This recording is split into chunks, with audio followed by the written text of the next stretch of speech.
Hai guys, welcome to Fashion Show. Hari ini saya ingin berbicara soal point of purchase, yaitu adalah POP.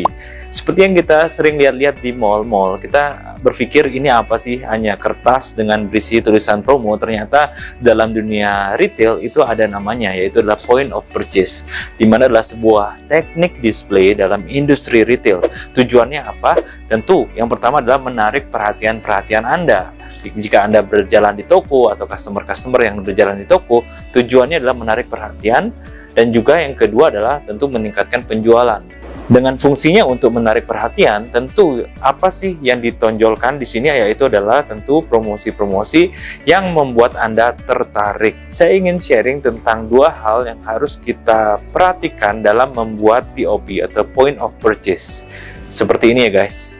Yang pertama adalah tentu material dan suppliernya. Kalian harus mencari supplier yang bisa membuat atau mencetak POP kalian. Ya, tentu ini bahannya bukan kertas biasa. Kalau kalian menggunakan kertas biasa, ya udah jadinya lepek-lepek. Tapi kalau kalian menggunakan kertas yang lebih tebal, maka dia akan lebih bagus, terlihat kaku seperti ini, lebih terlihat solid, dan juga kalian bisa memilih percetakan yang tepat untuk melihat dari sisi warnanya. Karena setiap percetakan mempunyai printer yang berbeda-beda, itu kalian harus melihat dari semua supplier kalian yang mana yang printernya itu bisa membuat desain kalian itu menyala terang ya. Menurut saya itu karena itu sangat penting untuk menarik perhatian. Selain itu material yang digunakan adalah art paper 260 gram. Kalau kita sih menggunakan 260 gram karena kita ingin tekstur yang lebih tebal ya. Jadi nggak cepat lecek. Dan kemudian kalian dapat memilih apakah kalian mau menggunakan laminasi glossy atau tidak. Dengan menggunakan laminasi glossy, kita bisa melihat bahwa tuh tampak mengkilap dari sisi desainnya kita ya. Carilah material yang tepat dan juga kalian pilihlah supplier yang tepat. Itu poin yang pertama. Kemudian kalian juga harus menyiapkan akriliknya untuk kalian bisa memasang POP kalian. Entah itu akrilik yang kalian akan pakai adalah yang vertikal atau yang horizontal ya, yang landscape atau yang portrait. Itu semua tergantung dari desain Anda. Kalau Anda mendesain dengan landscape akan tampaknya seperti ini, maka kalian harus membeli akrilik yang landscape ya, jadi bisa dipasang seperti ini. Tapi kalau kalian mendesain dengan portrait, kalian harus membeli akrilik yang portrait. Sebelum kalian mendisplay, pastikan kalian harus membersihkan akriliknya supaya desain Anda akan terlihat. Nah, yang kedua adalah tentu saya akan membicarakan tentang struktur. Bagaimana sih kita mendesain POP dengan baik dan benar? Menurut saya, dalam struktur mendesain POP, kita memperhatikan ada 6 hal. Yang pertama adalah, satu adalah temanya. Tema apa yang kita mau angkat? Apakah itu tema Valentine? Apakah itu tema Chinese New Year? Atau apakah itu tema kemerdekaan? Maka kalian harus memilih temanya apa.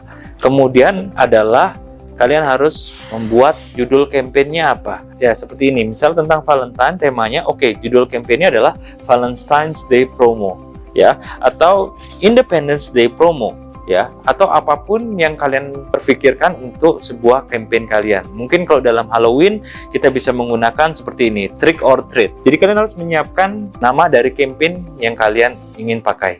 Kemudian yang ketiga adalah tentu promonya sendiri. Kita harus tahu apa sih promonya, maka promonya itu kita harus menampilkan yang besar, karena itulah yang menarik perhatian. Orang Indonesia itu suka yang diskon atau ada special offer atau special price, mereka suka dengan hal itu. Setelah kalian menentukan apa yang mau disampaikan, diskonnya berapa, ya jelas, tentu ada terms and condition. Kadang-kadang kita memberikan promo tersebut tapi dengan memenuhi syarat yang kita inginkan. Seperti itu kita bisa menuliskan term and condition kita secara jelas mungkin dalam POP. Jadi customer juga tidak bingung.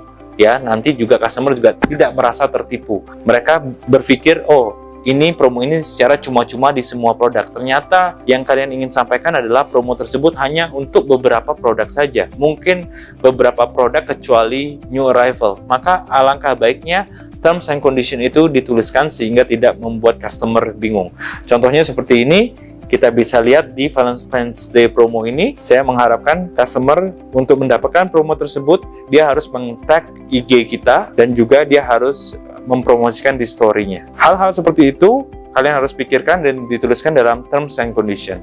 Dan yang kelima adalah tentu periodenya. kita harus menuliskan periode promo kita ini dari kapan sampai kapan. Tentu kalau kita bisa melihat, kalau seperti ini contohnya ada periode 1 Agustus sampai tanggal 31 Agustus. Jadi promo ini berlaku untuk 1 bulan. Ataupun kalau kalian membuat promo POP dengan periode misalnya 2 hari atau 3 hari, terserah Anda, tapi pastikan promo tersebut tersedia, karena kalau kita sampai lupa, maka apa yang terjadi setelah tanggal itu lewat, customer melihat POP itu di toko Anda dan kemudian pasti mereka akan komplain, kenapa jika promo ini sudah berakhir, kenapa kalian tidak menurunkan promo ini tapi masih terpajang di sana dan tidak ada tulisan periode waktunya. Jadi itu akan membuat resiko Anda akan kena komplain dari customer. Jadi perhatikan periodenya. Dan yang keenam dan terakhir adalah tentu logo dari brand Anda. Karena ini sudah menarik perhatian, tentu kita harus selalu melakukan usaha branding. Branding.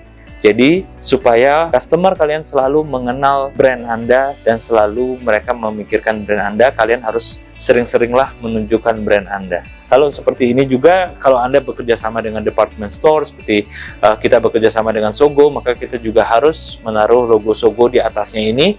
Dan ini tergantung dari persyaratan dari masing-masing mall atau department store yang kalian ajak kerjasama ya.